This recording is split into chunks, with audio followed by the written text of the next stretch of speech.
Hi, my name is Kakul Gupta. I joined IMT after my 62-month journey at Ernst & Young, wherein I was an assurance senior.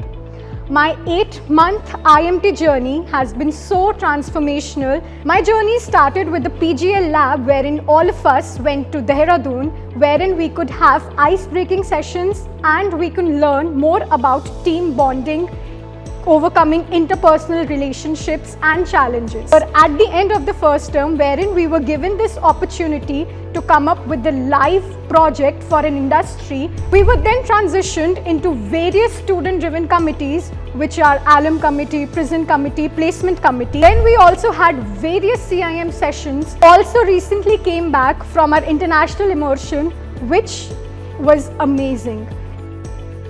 We also have various industry meets lined up. If you are looking for a transformational journey like mine, then you know where to join.